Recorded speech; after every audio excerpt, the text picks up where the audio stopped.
I'm from the Netherlands. Flew out especially here for you guys to show you something about OpenBB and what we are trying to do. Starting with a brief introduction about investing like an institutional investor, and that starts with me. So, who am I? I'm Jeroen. It's a Dutch name, so it's a bit hard to pronounce probably. I did a bachelor's in business economics in the Netherlands, and I've done a master's in quantitative finance. I've done CFA level 1, but I really dislike the format of studying for 4 months for one exam. So I'm now currently doing another postmaster, which is called a registered financial analyst, and basically what you learn there is more on a strategic level, how does finance work and how do you get an ideal strategic asset allocation and similar. Next to my quantitative finance master, I've spent a lot of time programming. I think I have a couple of thousand hours in Python right now. That is also what landed me in both my jobs. So my first job was at a very large pension fund. I was doing asset liability management. And I see that tomorrow you have a presentation about Monte Carlo analysis. And basically what we did at that job was almost only Monte Carlo analysis. So I'm not going to say too much about it, but you learn a lot about it tomorrow anyways. And right now at OpenBB I am a product manager. And I'm really involved around, okay, we are making a product, we want to understand what can we offer, and also what makes sense in a financial theory perspective and similar. That's really what my role is. So, I want to now shift my focus a little bit more financy, focus on what's really the difference between an institutional and an individual, and then I will show you how an institutional client really invests, because it's a lot different than you would be doing as a retailer yourself. And to shortly touch upon it, it's basically an institutional investor invests on behalf of someone else, and a retailer does it with his own funds, with his own capital, and basically allowing the cost you can invest on behalf of others. You can pool funds and you can have a much bigger capital than an individual investor will be able to do. And that's what you see with, for example, State Street, which manages 4.14 trillion United States dollars, but really opens up a lot more asset classes than you will be able to do on your own. The catch to it is that you will need to take into account a lot more regulation. And if you see the Basel agreements, which are specifically for banks actually, you saw that Basel III got enacted a couple months after the financial crisis, and that is really to prevent banks from being too big, and which is the concept of too big to fail. So that's really the difference you see here. I'm going to show you an example of a Dutch pension fund. It's actually the 5th largest pension fund in the world. And what's great about pension funds is that they have to publish a lot of what they do regarding their strategic asset allocation and how they invest, so you can just get their asset allocation. And what you really see here is that they have a lot more asset classes than you can invest in if you do not have a couple trillions or a couple billions of capital. For example, they invest a lot in real estate for 10%. You see private equity being a great portion, as well as infrastructure, which is things like a road. You can actually buy roads and get return on that. It's also markets that are over the counter. For example, corporate bonds. These are all traded off the counter, so you don't really get access to it as an individual. And really, why they do this is really to diversify your portfolio, because diversification is what they say in finance, the only free lunch, the only way to get a better risk-return relationship within your portfolio. So that's a good example. Then I want to show you what's really core in any large firm, and that is the investment cycle. I'll briefly touch upon each section. For example, what you see here on the left. There you go. It's really the core of any fund, and that's really talking about, for example, your investment beliefs. And what your investment beliefs are is, tell me on what kind of theory do you really believe in.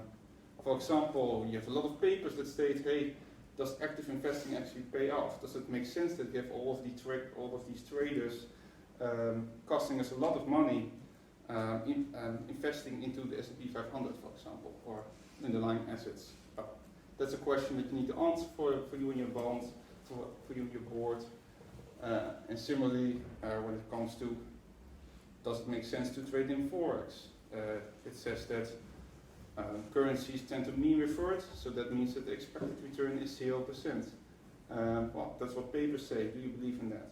So that's really a core part here, and where you establish what you see as the truth for the next couple of years.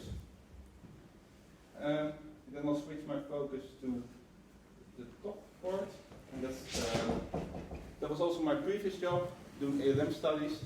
And basically what you do is you do a Monte Carlo analysis for the next 5, 10 or 15 years, in which you try to make sense of what could happen. So based on your investment beliefs, based on what you as a fund think makes sense, for example, what do you think about interest rates, what do you think about inflation rates, or correlations between asset classes, how would you then model the future? And based on what you find here, you really define your asset allocation. So that's the dark part. So that starts with the strategic asset allocation, so that can be how much you want to invest in fixed income, how much in public equities, private equity, real estate, and similar. And then you narrow it down as much as possible. So in your investment policy, you really define, okay, I have a 40% allocation to developed markets. Developed markets has gone up by 5%, so now you're allocated 45% in developed markets. Will you now sell, or you will buy the assets? That's really the rebalancing techniques that you apply, and where you take a more neutral point of view in the markets. It could be that you say, hey, we don't really believe in rebalancing, so then you would just buy more of it, or just let it grow, because you do not believe that it's overvalued or similar. That's more of an opinion-based view. And what you then go for is manager selection. And what manager selection is a big area where you define, hey, what asset classes are going to do in-house, and what asset classes I'm going to, for example, let BlackRock or Morgan Stanley or Goldman Sachs or any other large institution take over from me by investing in funds. So that's really what you define there, and then you come at portfolio management, which is all about how you invest yourself, or what do you do in-house. As usually that's going to be, for example, fixed income. And then the last part is really the monitoring, and this is crucial to any large firm, because you want to understand if the entire decisions you've made, from investment beliefs to your asset allocation to your investment policy to how you select your managers, actually make sense. Does it outperform some sort of benchmark? For example, let's say you invest similarly to the S&P 500, then you want to see that you outperform the S&P 500, otherwise you might as well fire your entire department and just buy into a fund. That's crucial things that can really make or break a department as well. And what you see here is that it's a loop. So based on what the findings here, you come back to your investment policy, and you then determine, okay, this is the changes we're going to make. And also based on this, you're going to do investment cases, which is really about, should we invest in Bitcoin? What do we think about the private equity market? Is it too costly, for example, to maintain that market? So if that could be the case, then you would change your entire asset allocation accordingly. So that's really, in short, investment cycle, and this is what happens in most firms. Maybe they don't call it this way exactly, but this is really all the steps you have to take. Yeah, this portfolio manager as well. And to relate this to what we are doing, basically this entire chain is very costly to do well. If you really want to have all the insights in these manners and really understand deeply, especially the portfolio attribution, what happens here, where you can really say, okay, this is how my portfolio has performed. Yeah, it's just costly, and that's why you need programs like Bloomberg, FactSet, Revolutionizing, and similar. While we see those tools basically using the financial theory, it's not something that you should be paying for in the first place. And that's also really our mission as a company, as OpenBB, is trying to democratize investment research. So we're not really looking at making data free, but making the tools free. Because we believe that it's better if we basically open source it and grow together than have expensive software do this for you. And that's also how we can open it up to basically anyone. So it can be an institution, it can be an academic, but also a retailer, to have all of these tools available as well. Because really what you see in this chain is that if you trade on your own account, you actually go through all of these steps as well. For example, manager selection is just picking an ETF. But the quality of doing that is just far less than institutions can do it, and that's why they tend to outperform and most retailers do not. Well, that's really what we want to focus on, and I want to show you why we believe that we add value. So really the first thing is, if some of you downloaded our software, it's free, it doesn't cost anything to do this. And that's also really what we stand for. We believe that investment research should be free. That doesn't mean, well, maybe the question could be, hey, how are you then making money?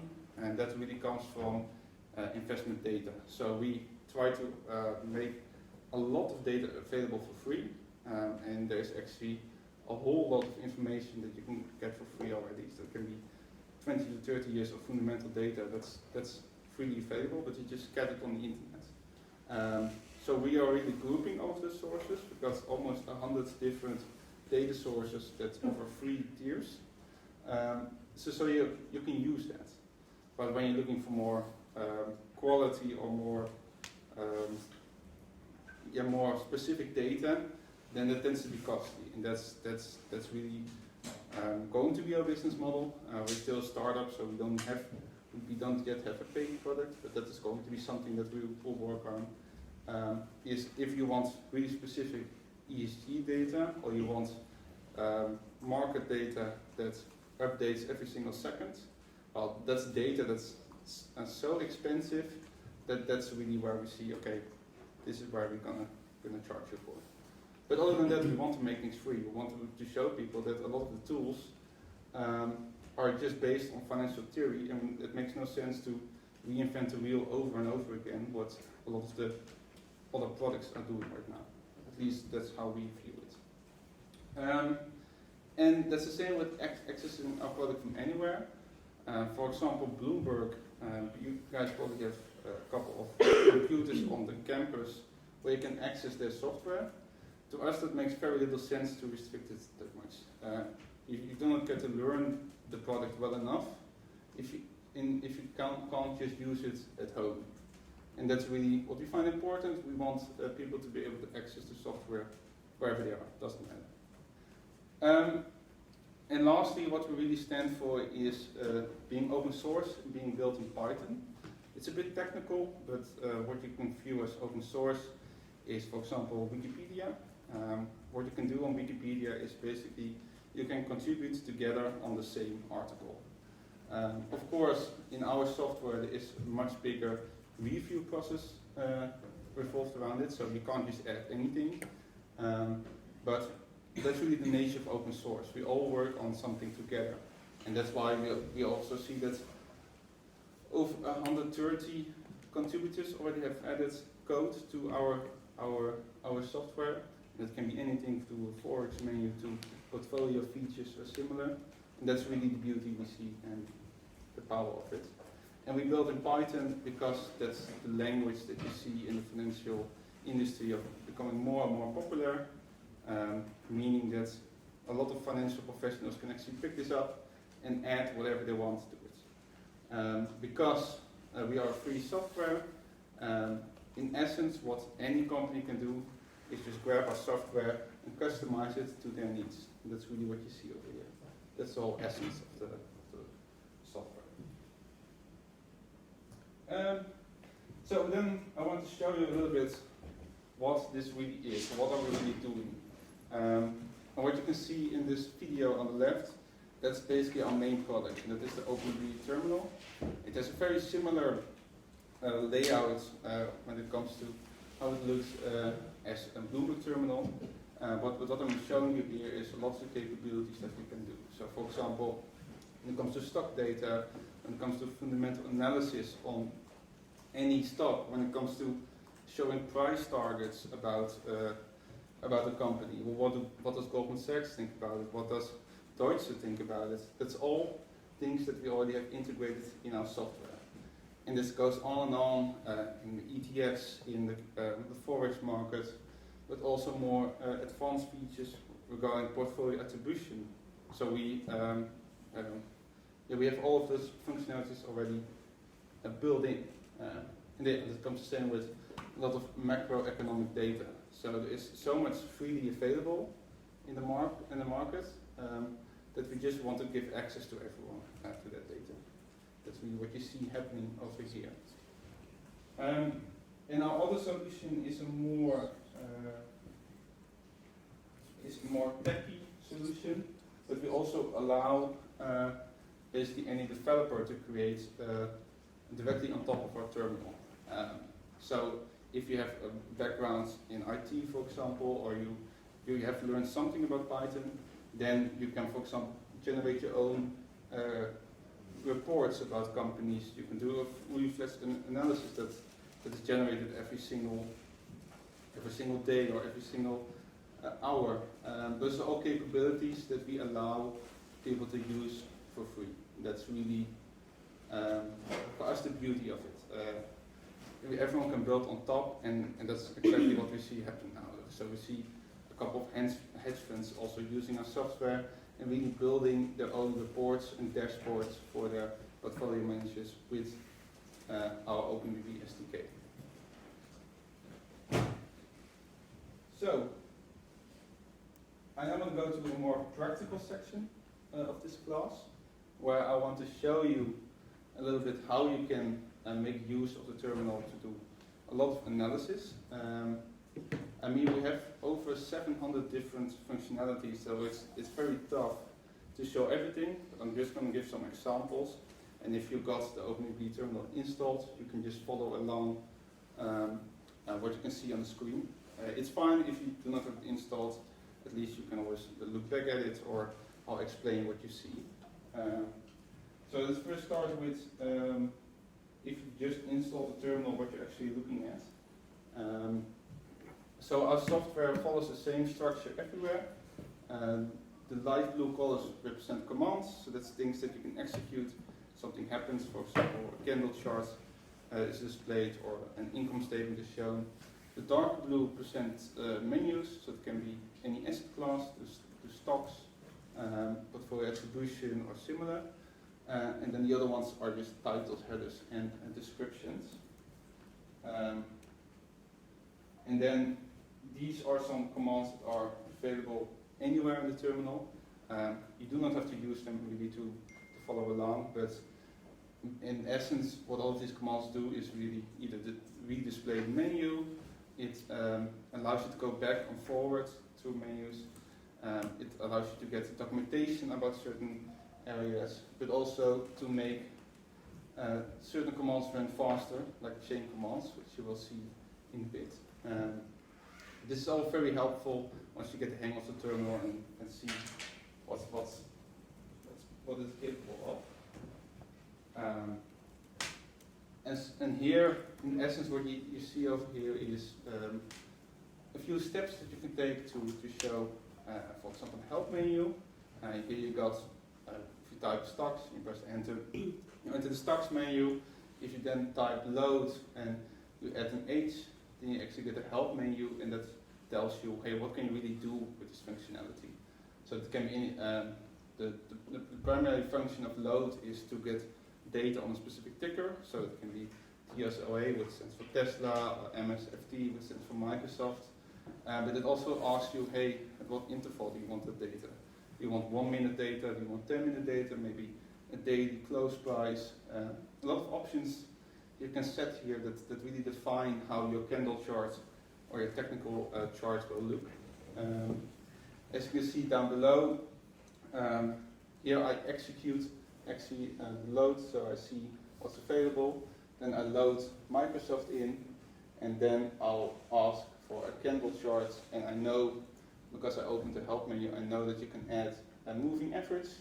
So here you will see a candle chart which includes a moving average of 20 days. And you see the volume and the bottom. So the basic representation of a candle chart. So that's really the basics of the terminal. Let's now switch to some things that I also showed in that short video. So for example, if you do /stocks, you enter the stocks menu, and if you then, of course, again do load Microsoft, you would load the command. If you then would run either of these parameters, what will happen is one of these charts will pop up. So for example, I think a crucial thing if you're an analyst is price targets. You want to see what is really, or what do other firms think about this stock? Do they think it's a buy, is it a sell, is it a hold? What is their estimation for the next months? And that's really what you can do with the first command. So then this chart pops up, including actual table that gives you an understanding of, hey, this is what Goldman Sachs thinks, this is what Vanguard thinks about the stocks, and if they think you should buy it or sell it. Well, that's really important for your analysis. Then you can also enter a different menu, which is the technical analysis. And yeah, really the beauty of this is that on my previous slide I showed you that you can open up a help menu. You can do this basically for anything. What then happens is that you can see that you can completely configure any type of technical indicator that you want to see. So technical analysis is usually used a lot for momentum. So if you trade in short intervals and you want to, for example, close all of your positions by the end of the day, then technical analysis can be very important, because you would see the momentum in the charts in which you would say, okay, this is an indication that I need to buy or sell. Of course, this is just looking at one way of analysis. There's so much more available. For example, fundamental analysis, and that's what you see on the chart over here. Where you can really get income statements, balance sheet statements, cash flow statements, or similar of any company. And basically we allow you to connect any source, any data source. So let's say if you want to show 30 years of quality reports from Microsoft, you are able to do that. You're also able to export it to Excel for different analysis that you want to do. And lastly, a sentiment analysis. Basically all of these techniques combined really make up for an investment report about a certain stock. Because you cannot longer just look at fundamentals. There's rarely any alpha to be held if you just look at fundamental data. You also need to factor into account the sentiment, how do people view it, for example on Twitter, Reddit, and other platforms, or Google searches, but also what do the technical indicators say, and similar. There's a lot of factors that you can add in here. And that's really what all of these commands allow you to do. And all of these menus have hundreds of different other commands that you can run. But this is just the basics showing you, okay, this is what you're capable of doing. And we also have an entire section dedicated to economy. Basically, also what they show here on the bottom is that the economic conditions of countries and similar really affect how you should view a stock, how you should view your portfolio. Because if you would see that inflation rates are sky high in these countries, it's an indication that it might not be interesting to invest in companies that are located over there. It's the same with what you right now see in South America with very high interest rates. Well, then there is less of an incentive for the companies that are located over there to actually borrow money to expand. And that's of course crucial because you always look at if a company can grow or not, and if the interest rates are very high, they probably can't, then it's not really something worthwhile to invest in. That's exactly what you can see in these menus. So we are connected to a lot of databases, which you can get basically any data you want on any type of country. So what I show, for example, is a treasury rate for the United States.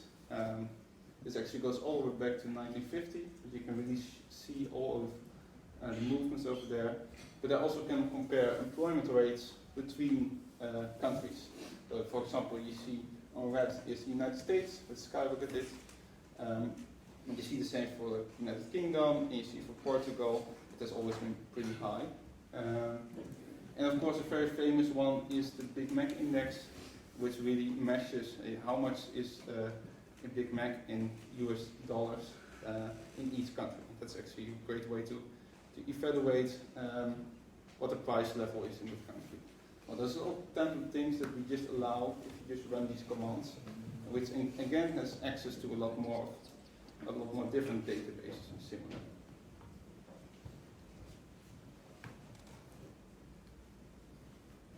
And this is a section on portfolio attribution.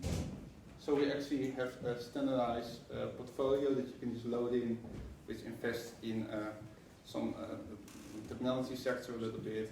It invests in some assets of the S&P 500 and some in, for example, Taiwan, semiconductors and similar.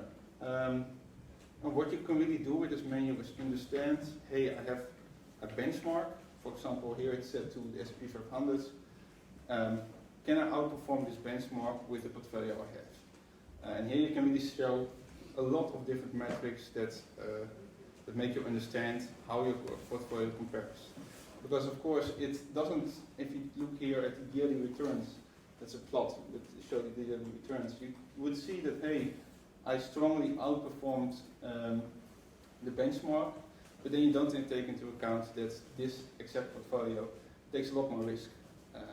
And those are the kind of things that you can really use this menu for, to really understand how does my portfolio compare to some sort of benchmark. That's really the essence of this portfolio, of this menu. So this is also a great way if you invest yourself to evaluate, hey, does my single stock trades actually benefit me in any way? Or might I just buy the Nasdaq or World ETF, because then I would just have a higher return overall. Well, that's things that you can really evaluate over here, and that's actually crucial to a lot of portfolio managers, to a lot of decisions in larger institutions as well, because you need to show that your efforts actually are worthwhile. And that's really the essence of this menu. And to make it a little bit more complicated, I'm not sure how many of you are actually studying finance or economics, but really what you see over here, this is has a lot to do with the Markowitz theory, with the efficient frontiers, with the capital asset line, and the capital allocation line. And really what you do here is you optimize a portfolio. So this is a lot of linear modeling, what you do here. And here we can rely on a lot of other open source packages. So what that basically means is someone else already wrote a lot of the financial theory and it made it available for free, and we just integrated it into our software. So basically what you see over here is risk parity. And what risk parity is you say, okay, I want each asset in my portfolio to have an equal risk contribution to the total amount of risk I take. Well, that's an approach you can take to come to the following portfolio. This is not actually the portfolio you see over there, but it gives you some hints. And you can actually do this based on sectors, it can be based on industries or countries or similar. But this is also very crucial in how do you form your portfolio. And actually, if you would open up the help menu, for example, for risk parity by typing -h, you will see that it has like 30 different parameters.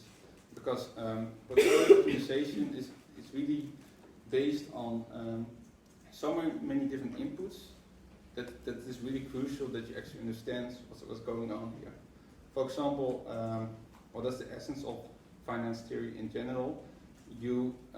It's never a hard fact. You can't just say, okay, so in the past this happened, so that will most likely happen in the future as well. You literally have no clue. So really, how you define how these techniques need to look at the past really make for your portfolio. So if you take into account, for example, 10 years of historical returns, is that an adequate way of then designing a new portfolio? I don't know, maybe 5 years, maybe 3 years. How do you want to weigh the returns of the past? Those are all questions that you need to be able to answer here to come to the most ideal portfolio. And this is actually quite quantitative, and I know that institutions sometimes also just skip on this because it gets too complicated for them as well. But this actually, there are a lot of papers that really show that if you truly understand these methods, then it can get you actually great outcomes. That's also techniques that we have integrated as well in our software. And I think this is actually quite impressive that this is now open source, because you see that you generally need to pay quite a lot or quite a hefty fee to get these kind of techniques used. So, and the last thing I actually want to show you is econometrics. And I think that kind of shows the beauty of what's also really possible in Python, in programming, and open source. If you're doing your thesis, or if you're doing a research project, you might be using things like Stata or RStudio or SPSS. Those are all great software, but they're not really used outside of the university. So actually, when I was doing my thesis, I also decided, okay, I'm not going to spend any time with those programs, I'm just going to do everything in Python. And that's actually what you see here as well. This is the integration of econometrics directly in our package, because we believe that it's much better to use a software like ours or use Python directly, because you actually get a skill that you will be able to use within institutions as well. So for example, these are some really basic commands, but we allow for basically any type of tests, for any type of regression technique, let it be time series or more panel data, to really understand, okay, how do those assets relate to each other. And that's actually really important for investment cases as well. If you work at a large firm and, for example, you want to suggest to invest in Bitcoin, then you actually need to show that it actually makes sense given some regression technique that you performed, or given a lot of papers that you have seen. It's actually very relevant, and we just saw this as a great opportunity also to just integrate this, because now what our software also allows is to export any data or load in any data, and then you have it within your fundamental analysis, within your technical analysis, but you also have it within econometrics. So this can also in some way help in evaluating your portfolio, especially because in the near future we're also going to integrate a lot of machine learning and artificial intelligence tools, which is in essence also regressions. And there we see also the value added. So you can just build on top of a software, and that's really the beauty of it. And I think that's already all I have to say. There are a lot more examples I could show, but I think this is really the essence of what we currently can do, and we are just constantly developing more and more as we go. In the end, OpenBB has only been around for a year, but we've seen a massive growth over time, that more and more people get to know us and get to see, hey, this is also how you can do it. You don't always have to pay an extensive amount for software that just redoes the financial theory that you already know. And then I also want to mention a webinar that we will be doing by the end of this month, which is really going to be the launch of the version 2.0. And I think this is really interesting because we are really going to improve the software a lot, but we're also going to introduce what I mentioned, the artificial intelligence and machine learning toolkit. And basically we worked with a senior machine learning engineer. We worked with a lot of other machine learning engineers that have created open source packages like Darts, PyTorch, and similar, to really develop a specialized menu that can work really well with time series, so you can actually adequately predict stock prices and how would they move over time. It's of course a very delicate area. You can't just you really need to have a lot of different variables to adequately predict the stock price, but we at least offer the tools already. And we see that as a big step forward, so I invite you to join this webinar and to really see what we're capable of and what we'll be capable of in the near future as well. As there's a lot more that we're going to work on. And I think that's it. That's my story. So thank you.